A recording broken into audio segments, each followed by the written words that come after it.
Assalamualaikum warahmatullahi wabarakatuh. Selamat pagi teman-teman Prodi Bangunan Gedung yang saya banggakan. Apa kabar hari ini? Dan saya berharap teman-teman semua selalu dalam keadaan sehat, semangat, dan selalu mempunyai keinginan untuk belajar dan terus belajar. Baiklah teman-teman, seperti pesan saya sebelumnya, di awal-awal pertemuan saya selalu memberikan motivasi kepada teman-teman. Tidak lupa-lupanya saya sebagai dosen pengampu sekaligus dosen wali bagi teman-teman semua, bahwasanya marilah kita sama-sama fokus dalam belajar dan dalam meningkatkan kapasitas diri. Dimana menurut salah satu guru motivator terbaik di Indonesia, bahwasanya setiap orang terbaik itu memerlukan 3 kompetensi. Apa itu? Yang pertama itu nilai tambah. Di dalam persaingan kita akan kalah seandainya nilai tambah kita sedikit. Jadi selalulah setiap hari kawan-kawan harus menambah sesuatu yang baru pada diri teman-teman yang bisa menjadi modal atau bekal sebagai nilai tambah kawan-kawan nanti dibandingkan pesaing yang lain di dunia kerja. Itu dia yang pertama. Yang kedua, faktor kali. Faktor kali adalah bagaimana kita bisa menyelesaikan multipurpose. Tidak hanya satu bidang keahlian saja yang kita kuasai. Berarti kita bisa nanti dipakai di bidang A, bidang B, bidang C, bidang D. Dan seperti apakah kita mampu komputer, kita mampu menghitung sesuatu, kita mampu berbahasa Inggris, kita mampu berkomunikasi, kemudian sehingganya nanti kita mampu menjadikan skill kita itu berkali-kali di bidang yang tidak harus sama, tidak harus di bidang sipil. Kemudian leverage atau daya ungkit. Daya ungkit adalah seberapa besar peran kita ataupun capability diri kita pada suatu institusi ataupun tempat bekerja tertentu dalam hal memajukan tempat tersebut ataupun perusahaan tersebut untuk mencapai visi dan misinya. Jadi 3 komponen ini harus kawan-kawan camkan semuanya, bahwasanya kita harus memiliki nilai tambah, kemudian faktor kali, yang ketiga daya ungkit. Daya ungkit kita itu, kita ada satu orang, atau apa sih pengaruhnya terhadap lingkungan kita atau dunia kerja kita. Baik, kita langsung kepada topik pertama kita pada hari ini yang kita bahas, yaitu mengenai 2 topik, yaitu mengenai beton SCC. Arti SCC itu adalah self compacting concrete atau beton yang bisa memadat sendiri tanpa harus dipadatkan. Itu bagaimana akan kita bahas pada sesi pertama. Kemudian yang kedua adalah beton semprot atau shotcrete. Jadi bagaimana cara kinerjanya, apa itu shotcrete, akan kita bahas pada sesi kedua. Selanjutnya mari kita masuk kepada pertemuan pertama kita atau topik pertama kita mengenai beton SCC atau self compacting concrete. Jadi sebelum perkuliahan kita harus mengetahui terlebih dahulu apa capaian dari perkuliahan ini dalam rangka meningkatkan kompetensi dari mahasiswa atau kemampuan atau skill dari mahasiswa itu sendiri atau pengetahuan dari mahasiswa itu sendiri setelah pembelajaran. Seperti yang sebelumnya, yang pertama yaitu kawan-kawan akan mengetahui secara umum dan secara menyeluruh mengenai definisi dari SCC itu sendiri. Jadi di sini akan dibahas mengenai definisinya, kemudian sejarah SCC itu seperti apa, kemudian pemanfaatannya untuk apa, dan keunggulan SCC dibandingkan dengan beton-beton umum yang ada pada saat ini. Yang kedua, mahasiswa mampu nanti menjelaskan mengenai sifat-sifat beton SCC tersebut, yang dimana sifat-sifat ini meliputi kuat tarik, kuat lentur, rangkak, dan lain sebagainya yang berhubungan dengan sifat beton keras ya, sifat beton keras SCC. Yang ketiga yaitu mahasiswa mengetahui terkait dengan sifat-sifat beton segar dan cara pengujiannya. Jadi nanti akan ada banyak tools yang kita gunakan untuk menguji beton SCC tersebut untuk mengetahui sifat-sifat beton yang ada pada beton segar SCC tersebut. Memang pada dasarnya ya sangat berbeda dengan kondisi beton normal. Yang keempat, kita akan membahas tentang mix design, yaitu secara umum mengenai pencampuran dari beton SCC tersebut dan mekanisme-mekanismenya. Yang kelima, mahasiswa nanti mengetahui hal-hal yang perlu diperhatikan saat pengerjaan dan diharapkan mampu memahami tata cara kontrol pelaksanaannya mengenai beton SCC ini. Dan yang terakhir, diharapkan mahasiswa mampu melaksanakan perbaikan terhadap kualitas akhir dari SCC, seperti jika ada kerusakan dan tata cara perbaikannya seperti apa. Baik, mari kita langsung masuk kepada topik yang pertama, yaitu beton SCC.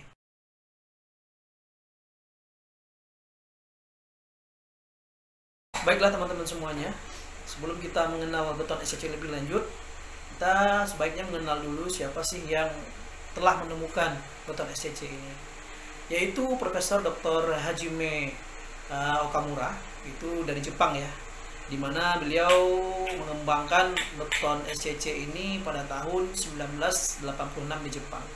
Saat itu beliau adalah presiden dari ataupun semacam rektor dari Kochi University of Technology. Kemudian beliau juga berkontribusi di ICI ya, ICI Award juga dalam hal pengembangan beton SCC mutu tinggi itu pada tahun 1995. Profesor Okamura ini sangat berjasa dalam menyelesaikan masalah penurunan kualitas konstruksi di lapangan dikarenakan kurangnya pemadatan. Oleh karena itu beliau mengembangkan beton SCC yang mampu meningkatkan kualitas pekerjaan konstruksi tersebut sehingganya memiliki mutu dan kualitas lebih baik. Selanjutnya, setiap engineer pasti menginginkan adanya beton yang memiliki kekuatan yang tinggi tetapi tetap memiliki workability yang tinggi juga, yaitu mudah dikerjakan. Sementara itu kita sering sudah mengetahui bahwasanya mutu beton dengan slam yang tinggi adalah suatu hal yang bertolak belakang. Sampai ditemukannya adanya beton SCC, di mana dia memiliki slam yang tinggi, tapi juga memiliki kekuatan yang sesuai dengan kebutuhan. Nah, itulah jasa dari Profesor Hajime Okamura tadi, sampai beliau dijuluki oleh Bapak SCC. Nah, bagian bawah ini dapat kita lihat perbandingan antara slam beton normal dengan slam SCC. Kemudian keuntungan dari pengguna SCC dibandingkan dengan beton yang dipajatkan secara konvensional, itu dapat kita lihat yang pertama mempercepat masa konstruksi. Otomatis jika kita menggunakan beton normal, kita akan memerlukan vibrator untuk menggetarkan atau membuat beton tersebut merata ke seluruh area yang akan dicor. Kemudian lebih homogen dan tidak terjadi aneka ragam kondisi dikarenakan polanya seragam. Kemudian yang ketiga, kekuatan awalnya lebih tinggi dan pelepasan cetakan yang lebih cepat. Karena disitulah fungsinya nanti ada kita gunakan semacam admixture yang dipakai untuk pencampuran betonnya. Yang keempat, dapat dipompa hingga jarak yang lebih jauh. Nah, ini kelebihannya. Tidak perlu lagi kita menggunakan gerobak ataupun operasional lain sehingga mempermudah proses dan waktu. Yang kelima yaitu permukaannya disekan lebih halus. Kemudian yang keenam juga mengurangi paparan terhadap kebisingan. Yang ketujuh juga lebih tahan terhadap risiko thermal cracking atau retak akibat suhu. Jadi self compacting concrete sendiri adalah didefinisikan menjadi sebuah beton yang inovatif yang tidak memerlukan penggetar atau vibrator pada saat penuangan dan pemadatan. Dan beton SCC sendiri mengalir di bawah pengaruh berat sendirinya, yaitu mengandalkan gravitasi sehingga mengisi formwork secara menyeluruh dan mencapai pemadatan penuh bahkan dalam keadaan tulangan yang sangat rapat. Nah, ini kelebihannya. Kemudian beton yang telah mengeras memiliki struktur yang rapat, homogen, dan memiliki sifat-sifat serta daya tahan seperti beton yang dipadatkan secara konvensional. Kemudian SCC dikenal juga sebagai salah satu alternatif pemakaian sebagai pengganti juga alternatif untuk pengganti beton normal, di mana yang pertama yaitu mampu melaksanakan pembetonan struktur dengan tulangan rapat. Nah, ini belum tentu kalau kita buat dengan beton normal, bisa jadi agregat-agregat kita juga tidak mampu untuk masuk kepada struktur yang tulangan rapat seperti gambar di samping. Kemudian yang kedua, pembetonan dengan banyak lokasi maupun titik-titik yang sulit dijangkau. Nah, ini di kelebihannya. Seperti yang disampaikan tadi, dia mampu mencapai tempat yang jauh dengan menggunakan pompa ataupun menggunakan pipa. Kemudian yang ketiga, kepentingan arsitektur ini sangat memudahkan kita dalam pengerjaan. Kemudian yang keempat adalah struktur yang terekspos cuaca buruk sehingga memerlukan durabilitas yang lebih tinggi. Selanjutnya, sifat-sifat beton keras kondisi SCC atau yang telah kuat beton 28 hari. Yang pertama yaitu kuat tekan beton SCC biasanya memiliki kuat tekan yang sedikit lebih tinggi daripada beton normal dengan fast yang sama atau faktor air semen yang sama. Jadi ini dianalogikan karena beton SCC ini memiliki ikatan yang baik antara agregat dan pasta. Kemudian ketika mengeras mereka menjadi homogen. Dikarenakan kenapa? Karena mereka sudah mengisi dan terpadatkan dengan sendirinya. Kalau kita memakai vibrator bisa jadi ada bagian-bagian yang tidak tergetarkan dengan benar sehingga betonnya itu tidak homogen. Kemudian kuat tarik besarnya, kuat tarik pada beton SCC ini diasumsikan sama dengan beton normal. Karena volume pasta, semen, agregat halus dan air tidak memiliki efek signifikan terhadap kuat tarik. Dan beton filosofinya adalah kuat terhadap tekan dan lemah terhadap tarik. Yang ketiga, modulus elastisitas SCC memiliki modulus elastisitas yang lebih sedikit, lebih rendah dari beton biasa karena memiliki pasta semen yang lebih banyak daripada beton biasa. Jadi karena bagian terbesar dari beton adalah agregatnya, maka jenis dan jumlah agregat sebagaimana juga nilai modulus elastisitas memiliki pengaruh terbesar. Memilih agregat dengan nilai yang makin tinggi, maka beton juga akan semakin tinggi atau modulus elastisitasnya. Semakin tinggi volume pasta semen, maka semakin rendah nilai modulus elastisitas. Yang keempat adalah rangkak. Rangkak sendiri adalah atau biasa disebut dengan creep ya, yaitu penambahan regangan terhadap waktu akibat adanya beban yang bekerja. Nah, dampaknya apa? Yaitu bisa terjadi lendutan pada struktur beton kita. Pada beton SCC sendiri, koefisien rangkak memiliki koefisien rangkak yang lebih besar akibat dari volume pasta semen yang lebih banyak dibandingkan dengan beton biasa dan dengan kekuatan yang sama. Jadi filosofi yang harus kita pegang adalah semakin tinggi volume agregat kasar, maka rangkak akan semakin berkurang. Kemudian, jika semakin tinggi modulus elastisitas agregat, maka rangkak juga akan semakin berkurang. Yang kelima adalah susut atau shrinkage. Susut adalah perubahan volume yang tidak berhubungan dengan beban, namun berhubungan dengan jika berkurangnya volume elemen beton jika terjadi kehilangan uap air karena penguapan. Nah, dampaknya adalah bisa terjadi deformasi yang bersifat menambah deformasi rangkak. Jadi sangat berhubungan antara susut dan rangkak. Jadi pada beton SCC itu memiliki susut yang lebih kecil dibandingkan beton normal karena faktor air semennya lebih rendah.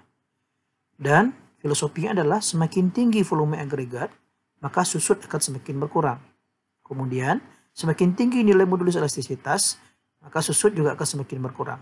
Dan semakin kecil ukuran agregat maksimum, artinya volume pasta semen akan semakin besar, maka semakin besar pula susutnya. Selanjutnya yang keenam, yaitu koefisien ekspansi termal. Jadi karena menggunakan agregat dengan koefisien ekspansi termal yang rendah, juga akan mengurangi koefisien ekspansi termal dari beton yang disediakannya juga, termasuk SCC. Kemudian yang ketujuh, lekatan terhadap tulangan. Nah, SCC sendiri memiliki fluiditas dan kohesi yang lebih baik, sehingga memiliki ikatan dengan tulangan yang lebih kuat.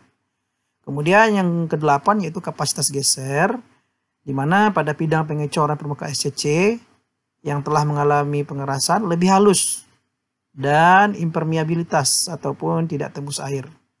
Oleh karena itu, kapasitas geser antar lapis pertama dan kedua jadi lebih rendah. Kemudian yang kesembilan adalah ketahanan terhadap api. Secara kasat mata, ketahanan antara SCC dengan beton normal hampir sama.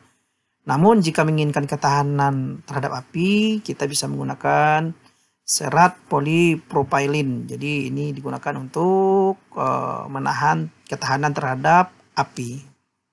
Kemudian durabilitas dan daya tahan. Nah, di sini pemadatan dengan penggetaran seringkali merupakan proses yang tidak kontinu atau tidak seragam. Misalnya pada penggetaran eksternal dan hand stamping, di mana penggetaran internal meskipun dilaksanakan dengan benar seringkali masih menimbulkan ketidakseragaman hasil pemadatan. Karena volume beton yang berada di dalam daerah pengaruh vibrator tidak menerima energi dan pemadatan yang sama. Kemudian skill dari orang yang memadatkan pun berbeda-beda, sehingga konsekuensi dari pemadatan yang tidak benar adalah seperti terjadinya lubang-lubang, keropos, segregasi, bleeding, dan lain sebagainya, yang memiliki pengaruh negatif yang besar terhadap permeabilitas sekaligus terhadap durabilitas beton. Nah, SCC bila dikerjakan dengan benar akan bebas dari kerugian-kerugian yang ditimbulkan oleh pemadatan yang tidak homogen tersebut. Nah, dan menghasilkan suatu material beton yang memiliki permeabilitas yang seragam. Kemudian sehingga hanya memiliki sedikit kelemahan terhadap lingkungan yang merugikan dan karenanya memberikan durabilitas yang lebih baik tentunya. Selanjutnya, kita akan membahas mengenai sifat-sifat beton segar, SCC, dan cara mengujinya. Jadi, beberapa catatan untuk memilih pengujian yang perlu dilakukan. Yang pertama yaitu, jika struktur tidak menggunakan atau hanya memerlukan sedikit tulangan, pengujian passing ability dapat ditiadakan. Kemudian, yang kedua, pengujian kekentalan hanya diperlukan bila menginginkan hasil permukaan yang bagus atau bila pendulangan sangat rapat. Yang ketiga, pengujian segregasi menjadi pengujian yang penting bila diinginkan SCC yang memiliki fluiditas yang lebih tinggi dan kekentalan yang lebih rendah. Nah, nanti akan dapat kita bahas satu persatu mengenai istilah-istilah ini, dan pada tabel di bawah dapat kita lihat yaitu metode pengujian beton segar SCC di laboratorium dan di lapangan. Nah, dapat kita lihat kalau kita ingin menguji kemampuan mengisi dari agregat atau filling ability, kalau di lab kita harus menguji slump flow-nya. Dan di lapangan pun ketika beton sampai di lapangan juga harus diuji slump flow-nya. Kemudian yang kedua yang kita uji adalah kemampuan melewati atau passing ability. Di mana di sini melewati tulangan-tulangan atau tempat-tempat sempit. Untuk pengujiannya yaitu di laboratorium menggunakan L-box dan G-ring. Sementara di lapangan kita juga dapat menggunakan J-ring. Kemudian untuk viskositas ataupun kekentalan itu dapat kita gunakan slump flow T500. T500 itu adalah radiusnya pengaliran 500 mm berbentuk lingkaran. Jadi dia akan berapa lama dia akan tumpah sampai membentuk diameter 500 mm. Kemudian alat yang kedua adalah V-funnel, dan di lapangan juga kita dapat gunakan alat yang sama. Kemudian ketahanan segregasi atau segregation resistance. Di lab dapat kita gunakan GTM screen ability atau V-funnel at T5 minute.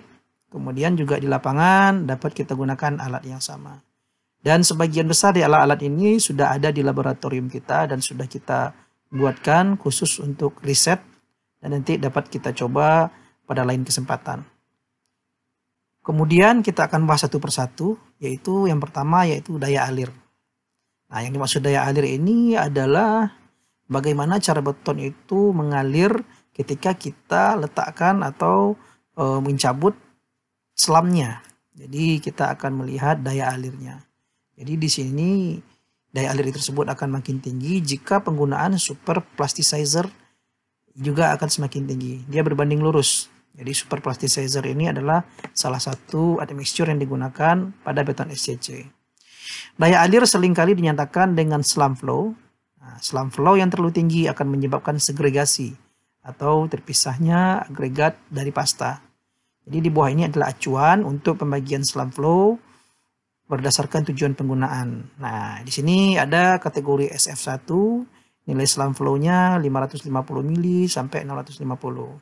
Nah, ini untuk aplikasi di lapangan digunakan untuk struktur beton tempat tulangan atau sedikit tulangan, contoh slab lantai, kemudian pengecoran dengan sistem injeksi atau pompa yang digunakan seperti lapis terowongan. Nah, nanti akan juga kita pelajari namanya shotcrete atau beton semprot. Kemudian bagian yang cukup kecil untuk mencegah aliran horizontal yang terlalu panjang, contoh pile dan beberapa jenis pondasi dalam. Nah, itu juga dapat kita baca untuk kategori SF2 dan SF3. Berikut adalah contoh untuk melihat slump flow testnya. Untuk kasus-kasus yang memerlukan slump lebih tinggi dari 850, pengawasan harus diberikan dengan baik untuk mencegah terjadinya segregasi. Dan ukuran maksimum agregat sebaiknya kurang dari 12 mm. Nah, sebelah kiri kita ini adalah gambar yang lagi mengukur slump flow test. Kemudian yang sebelah kanan adalah gambar dari base plate atau tempat pengujian slump flow berupa bidang datar yang diberikan lingkaran dalamnya 200 mm, kemudian lingkaran luarnya 500 mm.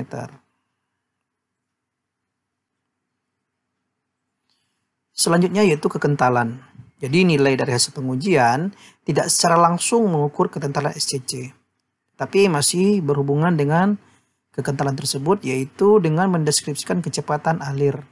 Nah, kecepatan alir ini diilustrasikan sebagai T500. T500 adalah waktu yang diperlukan untuk adukan SCC pada saat pengujian slam flow untuk menyebar hingga rata-rata 500 mm tanpa mengalami segregasi.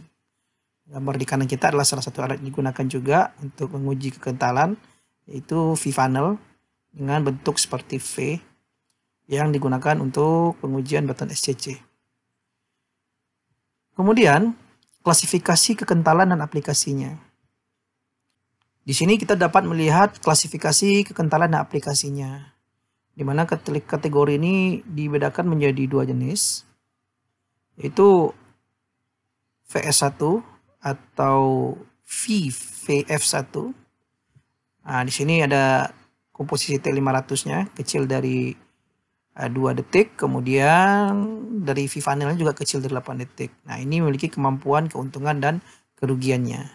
Begitu juga dengan VS2, untuk masing-masing pengujian juga memiliki keuntungan dan kerugian, tinggal disesuaikan dengan kebutuhan di lapangan. Kemudian yang selanjutnya yaitu passing ability. Passing ability adalah kapasitas adukan beton segar untuk mengalir memenuhi ruang yang terbatas atau celah sempit. Ilustrasinya adalah ketika kita menumpahkan semen kepada suatu struktur, dia itu akan terisi sampai ke celah-celah sempitnya. Misalnya daerah tulangan yang rapat tanpa segregasi, kehilangan keseragaman atau blocking. Nah, ini dia kategorinya ada dua, yaitu kategori PA1 dengan indikator passing ability besar dari 0,8 dan dengan 2 rebar atau 2 tulangan. Dan aplikasi di lapangan itu digunakan untuk struktur yang berbeda-beda sesuai dengan kebutuhan. Kemudian bagian yang paling menentukan adalah gap terkecil yang melaluinya SCC harus mengalir secara kontinu untuk mengisi cetakannya. Nah, untuk struktur kompleks dengan gap yang lebih kecil dari 600 mili perlu dilakukan trial dengan membuat mock-up. Mock-up itu semacam simulasi atau demo sehingga bisa meyakinkan owner atau pemilik pekerjaan. Jadi hal ini sangatlah penting. Selanjutnya ini adalah bentuk dari alat L-box atau untuk menguji passing ability dengan ukuran yang sudah standar. Kemudian yang selanjutnya adalah daya tahan terhadap segregasi. Daya tahan terhadap segregasi adalah sangat fundamental bagi SCC yang dicor di tempat yang memerlukan homogenitas dan kualitas.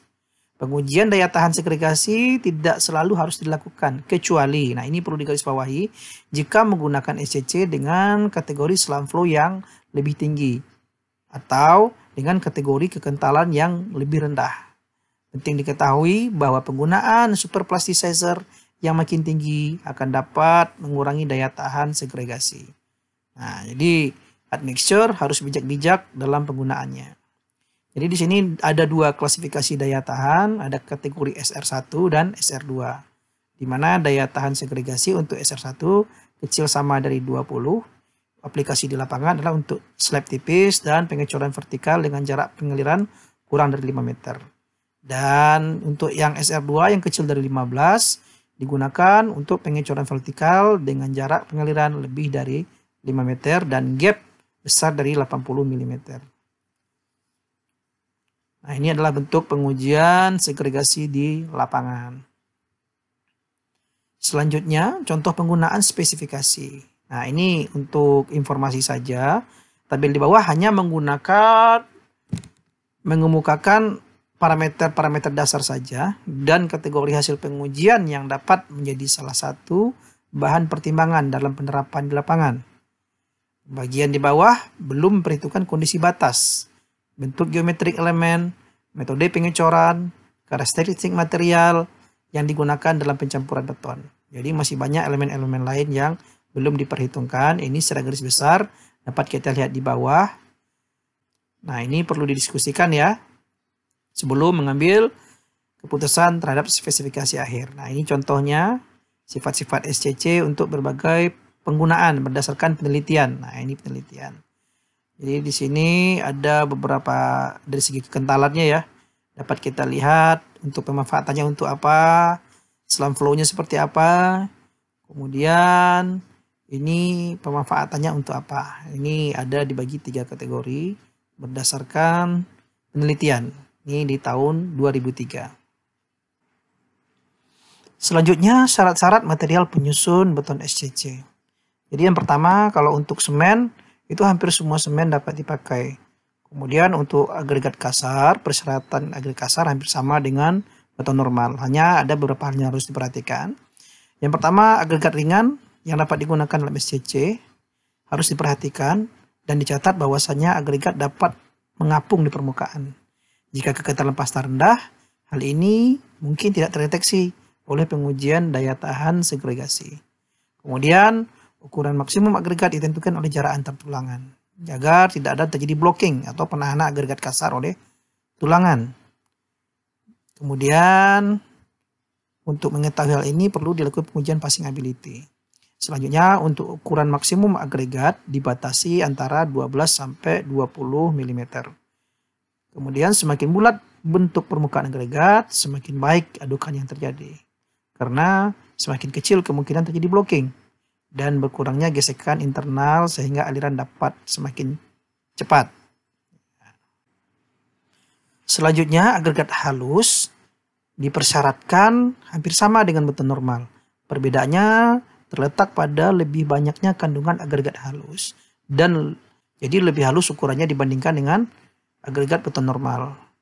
Kemudian untuk admixture sendiri atau bahan tambah, komponen yang paling penting untuk SCC adalah super plasticizer atau high strength water reducer admixture. Kemudian bahan campuran untuk memodifikasi kekentalan atau viscosity modifying admixture. Tujuannya untuk mengurangi segregasi dan sensitivitas campuran akibat variasi dalam penyusunannya, terutama kandungan air. Kemudian bahan tambah lainnya seperti air training, accelerating, retarding dapat digunakan dengan cara sama seperti beton yang digetarkan secara konvensional, tetapi tetap berpedoman kepada aturan pakai yang dikeluarkan oleh pabrik. Selanjutnya adalah aditif bahan tambah non-kimia yang digunakan untuk yang pertama meningkatkan dan menjaga tingkat kohesi, daya tahan terhadap segregasi. Yang kedua mengatur kadar semen dengan tujuan mengurangi panas hidrasi dan thermal shrinkage crack. Jadi klasifikasi aditif sendiri ada 2 tipe. Yang pertama tipe 1 itu terdiri dari inert yang berfungsi sebagai bahan pengisi seperti kapur, dolomit, dan pigmen ya. Kemudian tipe 2 berupa pozzolanic atau hidrolik. Kalau pozzolanic ini kita dapat menggunakan fly ash atau silica fume. Kemudian untuk hidrolik ini kita bisa memakai terak tandur tinggi untuk bahan aditif. Selanjutnya yang keenam yaitu serat atau fiber serat metalik dan polimer dapat digunakan dalam pembuatan SCC, tapi mengurangi daya alirnya dan passing ability.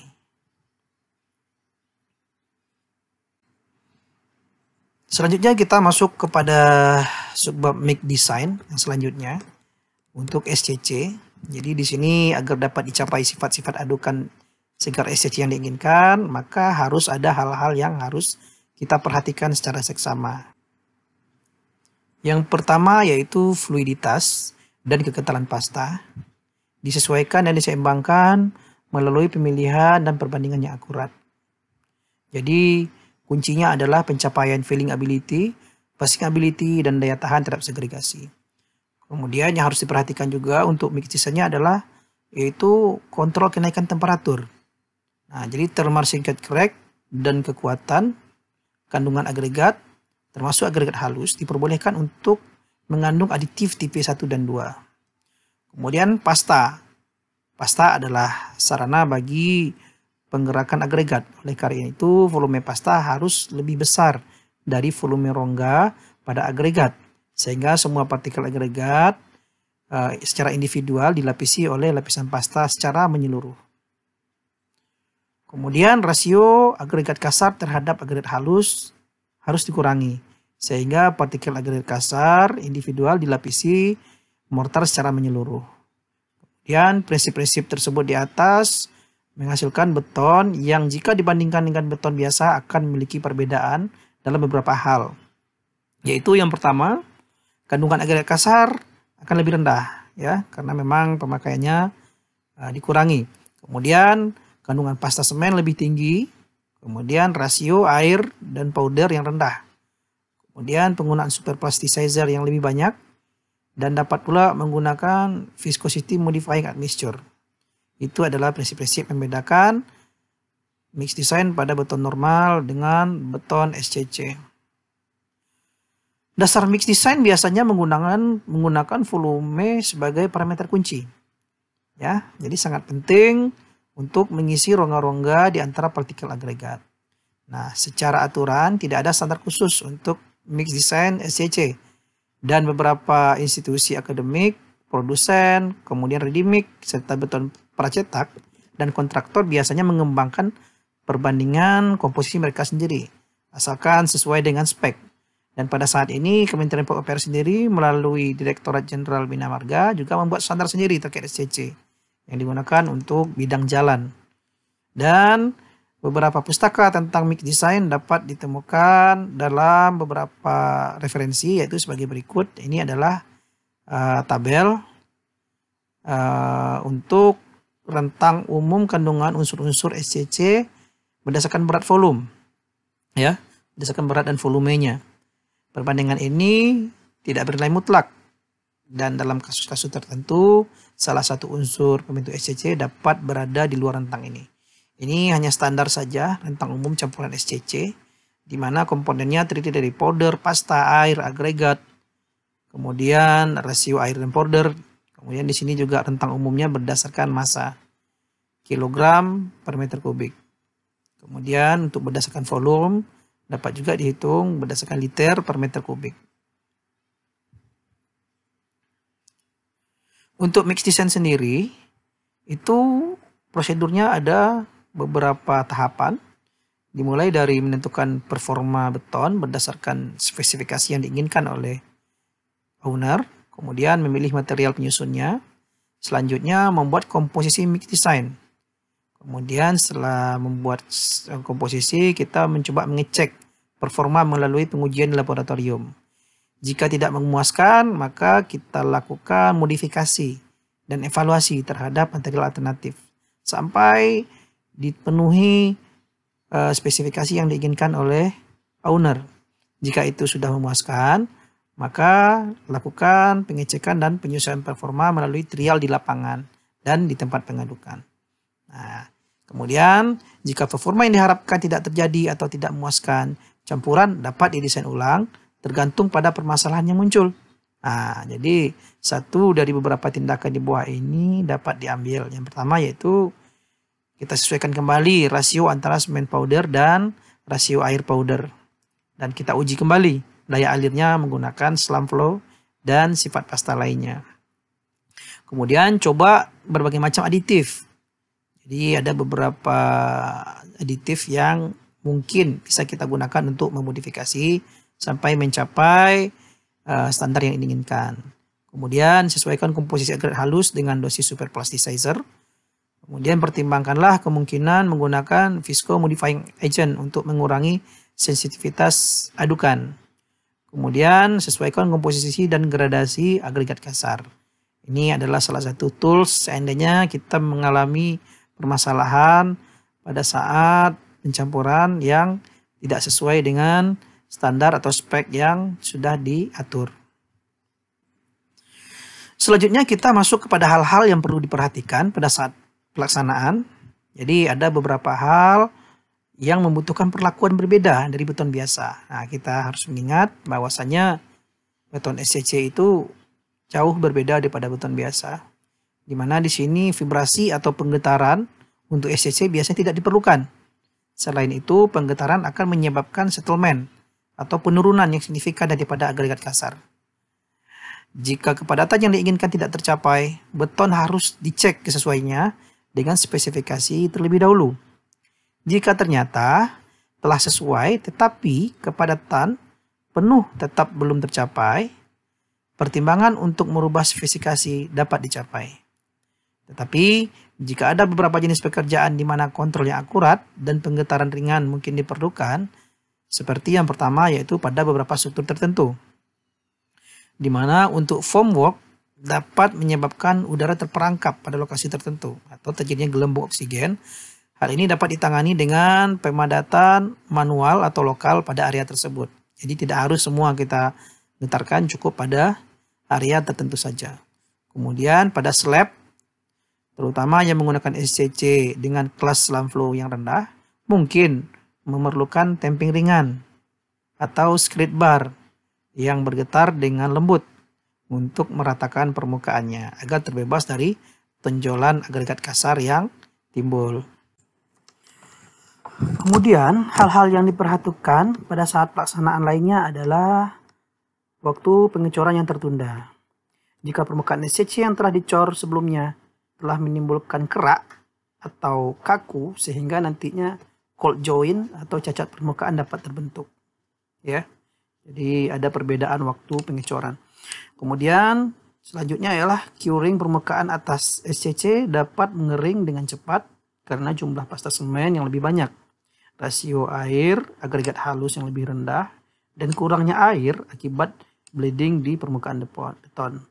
Perawatan beton awal harus dimulai sesegera mungkin setelah pengecoran dan finishing awal, yang bertujuan untuk meminimal risiko timbulnya kerak di permukaan dan retak akibat susut pada umur awalnya. Seperti gambar di samping dapat kita lihat bagaimana tim dari pekerja langsung meratakan SCC dengan alat float bertangkai. Tujuannya yaitu untuk meratakan supaya terjadi keseragaman antar leveling dari plat yang dicor. Selanjutnya yaitu mengenai memperbaiki kualitas akhir SCC. Jadi di tabel-tabel di bawah ini diuraikan cacat-cacat yang mungkin akan timbul setelah pengecoran. Dan penting untuk dicatat bahwasanya cacat permukaan seperti burik dan cacat permukaan lain akan berpengaruh terhadap tampilan permukaannya dari beton tersebut. Kemudian cacat lain seperti keropos, kemudian lapisan pendulangan yang tidak kontinu, pengelupasan, dan retak akan mempengaruhi integritas atau kemampuan layan dari beton tersebut. Nah, ini yang pertama adalah cacat keropos seperti sarang lebah. Nah, ini di tabel berikut sampai tabel-tabel selanjutnya dapat para mahasiswa lihat jenis cacatnya apa, kemudian sebab utamanya apa, sebab praktisnya apa, dan pencegahannya apa. Kemudian sebab fisiknya apa. Jadi di sini lengkap, silakan dipelajari secara seksama dan difahami. Kemudian selanjutnya kita bahas per item untuk cacat ataupun yang kekurangan yang terjadi pada kualitas beton SCC. Yang pertama yaitu cacat pengelupasan. Jadi yang disebabkan oleh lapisan permukaan mengandung agregat halus dan telah mengeras terlalu cepat. Nah, ini sebabnya. Jadi di sini juga ada sebab praktis dan pencegahannya. Kemudian selanjutnya silakan dibaca sendiri terkait dengan cacat burik, juga dijelaskan secara lengkap sebab, kemudian pencegahannya, kemudian juga cacat cold joint. Nah, ini bisa juga kita antisipasi dengan berbagai macam cara. Kemudian untuk cacat permukaannya tidak rata juga ada lengkap semuanya. Kemudian juga variasi warna. Jadi variasi warna ini penyebabnya adalah dimensi permukaan yang terlalu panjang dan perbedaan adukan menyebabkan adanya perbedaan warna antara masing-masing segmen. Kemudian cacat tali air juga ada yang harus kita perbaiki. Kemudian yang terakhir yaitu cacat akibat retak plastis. Nah, inilah cacat-cacat yang harus kita perbaiki pada saat penutupan ataupun pengecekan kualitas akhir dari beton SCC yang sudah kita buat. Nah, itu adalah 6 hal yang merupakan capaian kompetensi kita pada pembelajaran beton SCC ini. Mudah-mudahan teman-teman semua mempelajari lebih lanjut, terutama mengenai perbaikan kualitas akhir ini, karena cukup panjang waktunya kalau kita bedah satu persatu, dan saya rasa ini cukup mudah untuk dipahami karena sudah praktis ya, practicable di lapangan. Jadi silakan difahami sendiri. Berikut kami tampilkan video pelaksanaan ataupun demo dari beton SCC yang dilakukan di lab atau di lapangan. Mari sama-sama kita saksikan.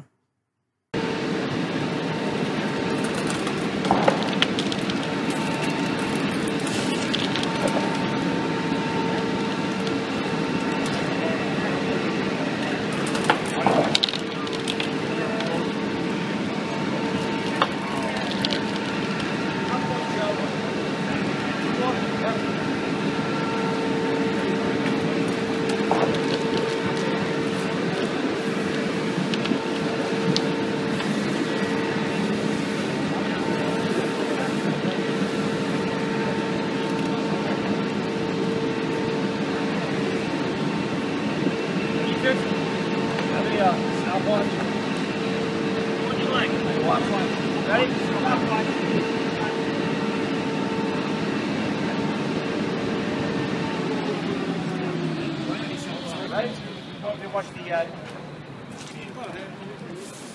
stopwatch function. Penetration. You went down the. Penetration. 1, 2, 3.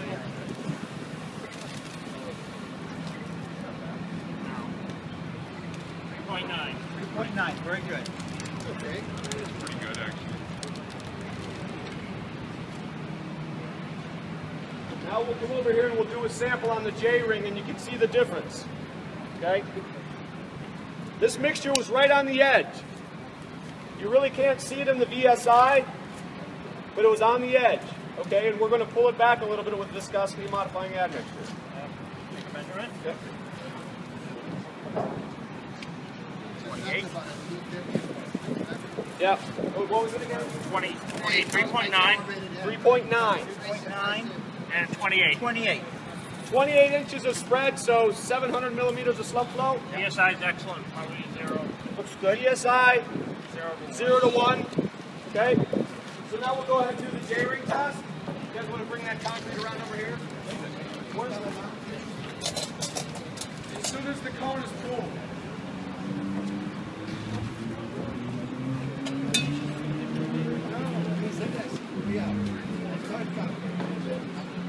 Sorry.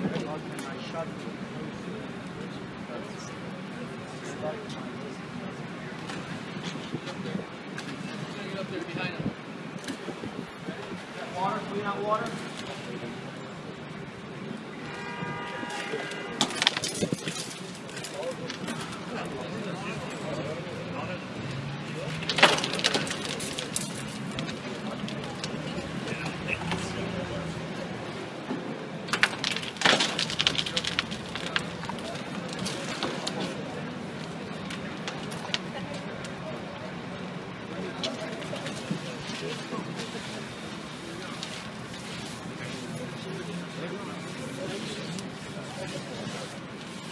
Typically, we would try to be a little more careful about filling the cone, but obviously we're nervous with 100 people watching, right?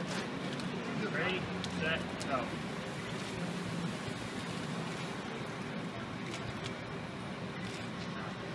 .6.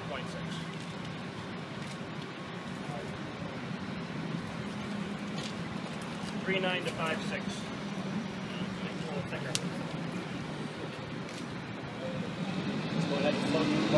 So obviously the reinforcement slows that, so I think it's going to be about 28 again. That's not bad. 27.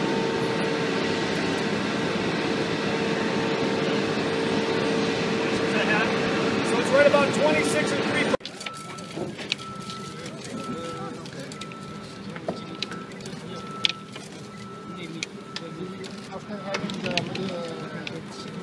So now, Van, you're going to do the penetration, right? Yes. Yes, sir.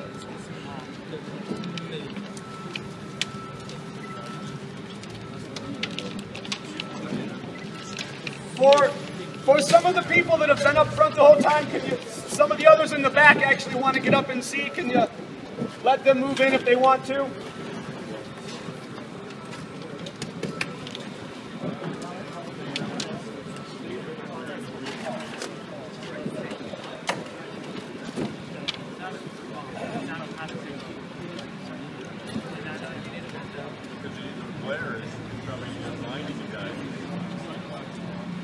Now, some of you might say, why is he taking his time so much? You can absolutely influence the value of this test. You're trying to measure segregation, and basically you're going to measure paste depth at the top of that cone, right? If I just start throwing concrete in and start putting paste on top, then I'm going to influence the test value that I get. So the way Van's taking his time filling the cone to make sure that it's distributed. Yeah, actually that I am usually that we put in about 6 liters in one bucket and then we go around right way. But I am small, so I put one by one. Okay? but the whole idea is to make sure that we get the representative. He's doing the test. You can move over here. Thank you. Over here. Come in front. The gentleman wants to move over, please, if you would give him some room. So, okay, now we're about 0. Okay. So he just set it to 0. Okay. Thank you. Well, he's set up here. Okay. Because I need this.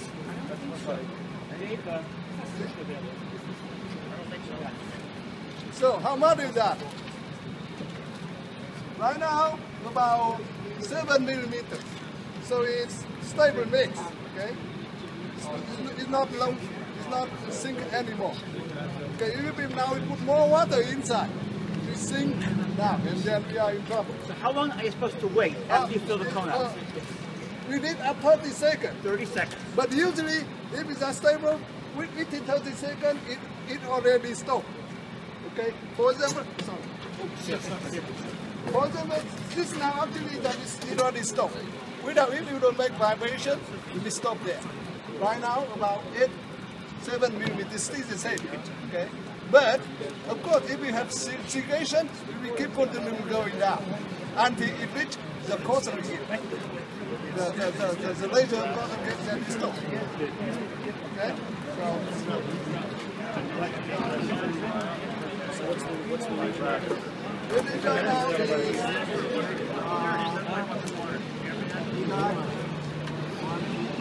about 8, 7, 8. Yeah, 7, about 7. It means stable. But the actual rotor is moving, the vane is moving slowly, okay, very slowly.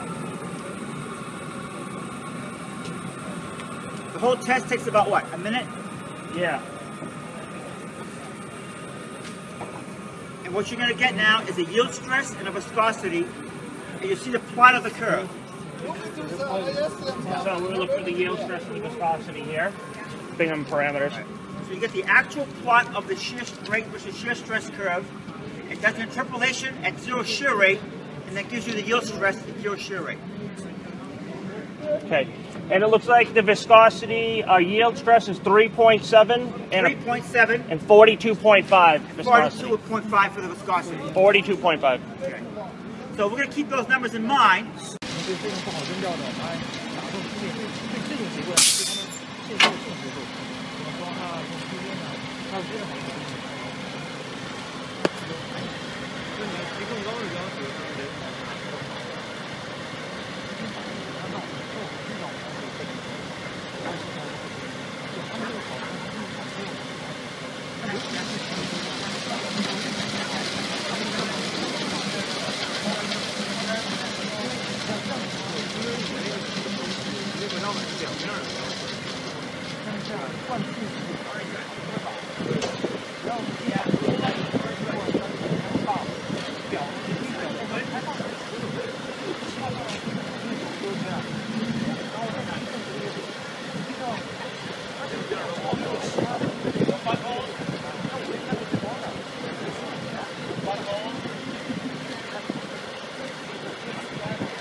So, because the students here actually have to clean this mold out, we're going to stop doing it now. Unless you want to help, we have gloves.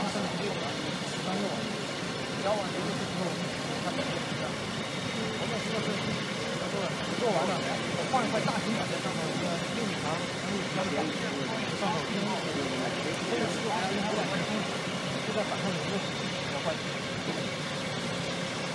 about 47.5 inches.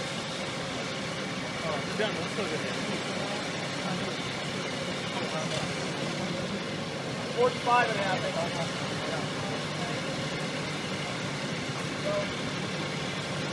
You're welcome to come over and take a look. The things that I look at is that we have aggregate coming up all the way on the other side. Kita masuk kepada topik yang kedua, yaitu mengenai beton semprot atau shotcrete, di mana capaian kompetensi yang diharapkan yaitu mahasiswa mampu dan bisa menjelaskan terkait dengan pengertian shotcrete itu apa, kemudian mengenal lebih jauh shotcrete, termasuk sejarah shotcrete itu seperti apa. Yang kedua yaitu sifat-sifat shotcrete itu atau beton semprot. Nah, mahasiswa nanti akan mampu menjelaskan dan mengetahui sifat-sifat dari beton semprot atau shotcrete. Yang ketiga, mahasiswa mampu mengetahui tata cara pelaksanaan beton semprot atau shotcrete di lapangan, yang mana mulai dari penggunaannya, kemudian keuntungan dari beton shotcrete itu sendiri, kerugiannya apa, dan pelaksanaannya seperti apa. Yang terakhir yaitu tata cara pencampuran beton semprot atau shotcrete itu sendiri.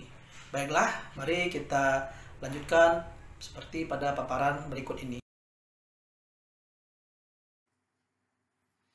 Nah, beton semprot adalah adukan campuran antara semen dengan pasir yang dipasang menggunakan alat semprot, di mana untuk menghasilkan plesteran yang tebal dan memiliki workability yang tinggi.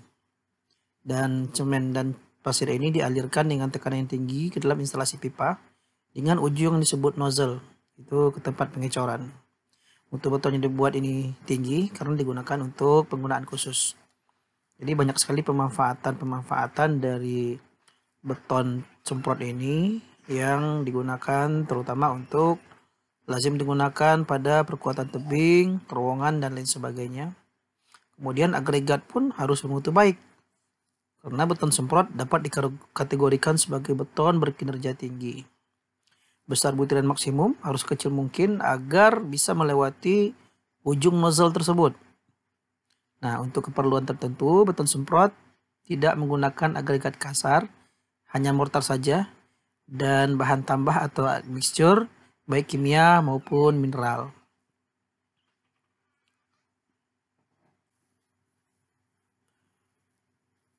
Metode shotcrete ditemukan pada tahun 1910 oleh Carl Eaton Ackley.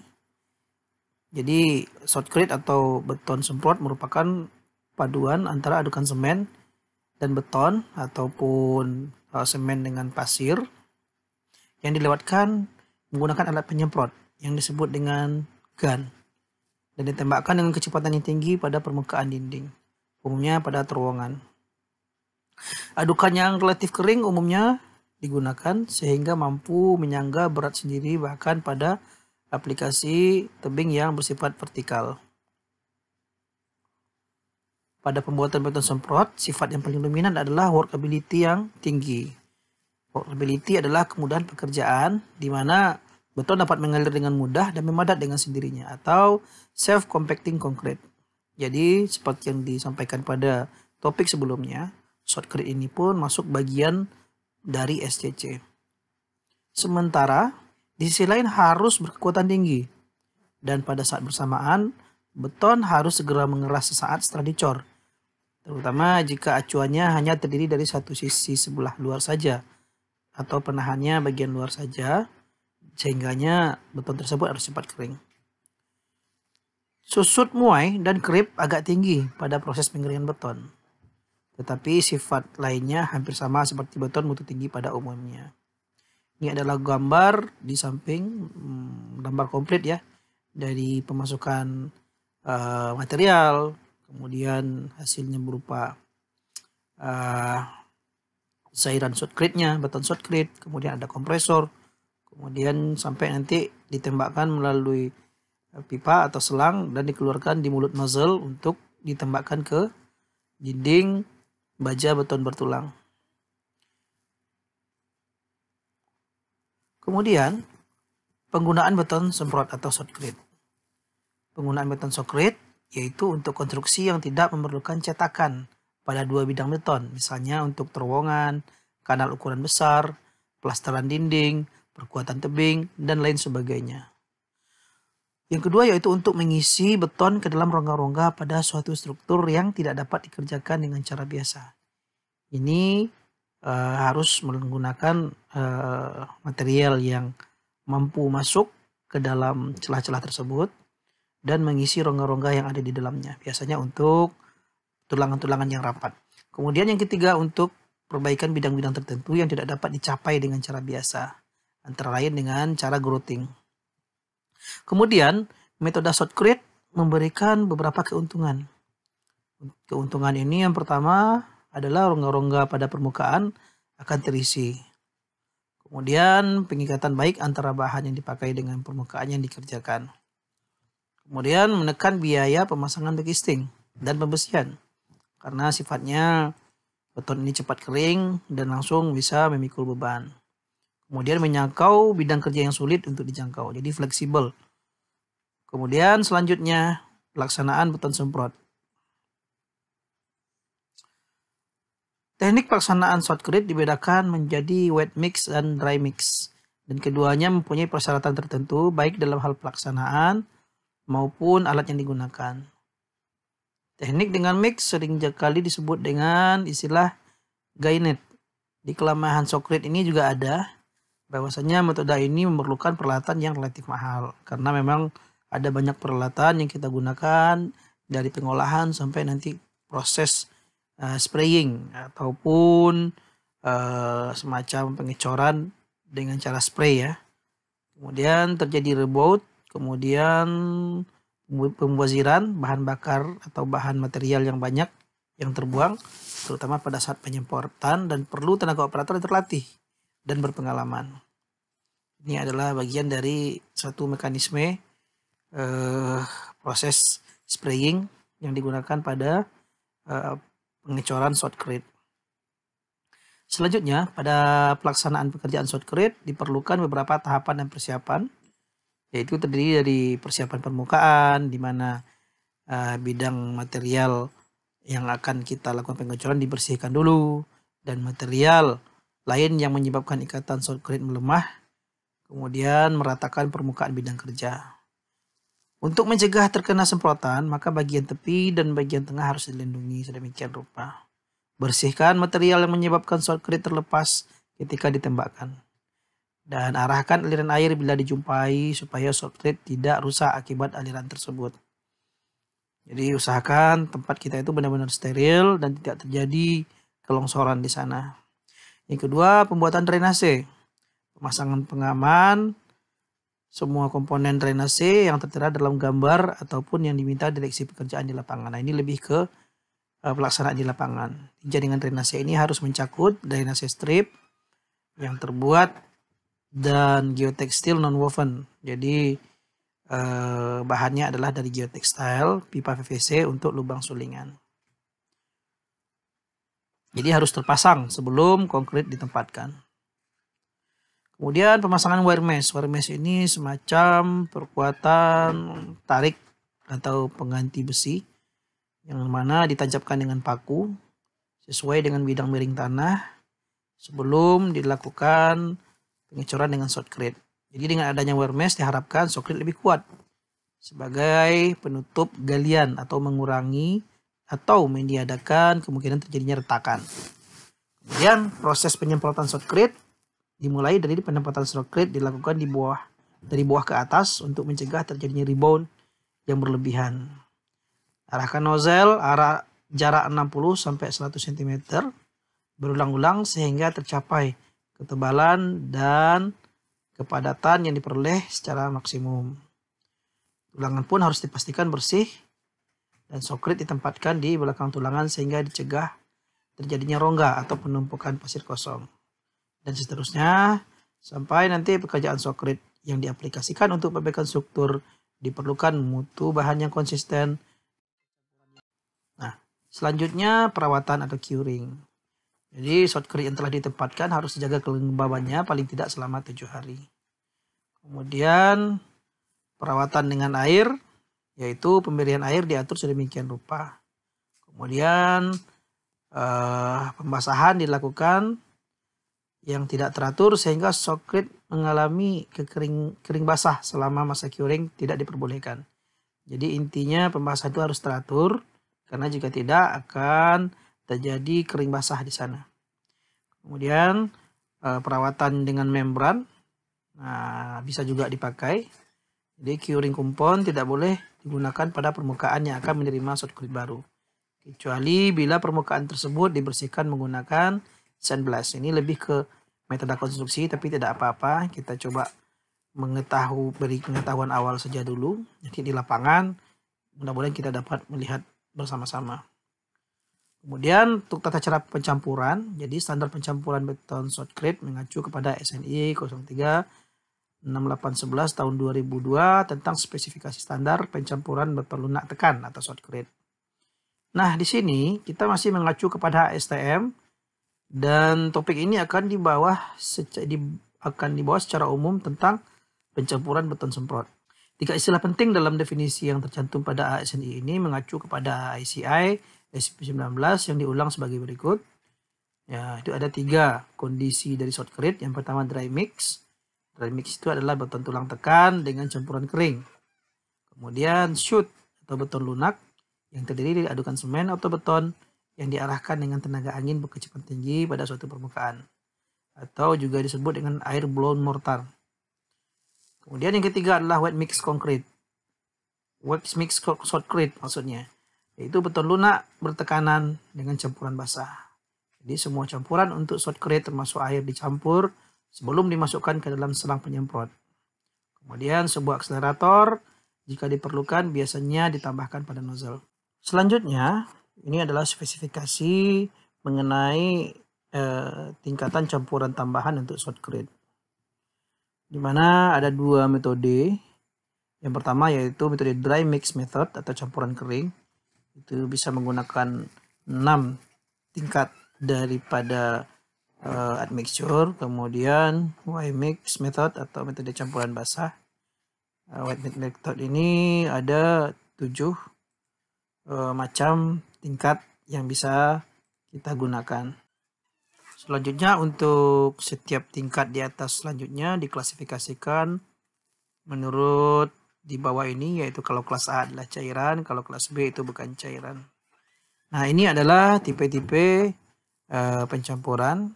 Kalau yang ini adalah pencampuran basah atau biasa disebut tipe 2, di mana ada 8 tingkat ya, 8 tingkatan sesuai dengan campuran tambahannya. Kemudian juga menggunakan standar STM dan batasan-batasan lainnya. Kemudian untuk proses pencampuran kering itu biasa disebut tipe 1. Nah, di sini campuran tambahannya ada 6 macam. Ada yang mempercepat, memperlambat, kemudian terdiri dari besi logam, latex dan lain sebagainya. Ini standarnya tetap STM dan batasan-batasannya adalah yang dijelaskan sebagaimana pada tabel di samping.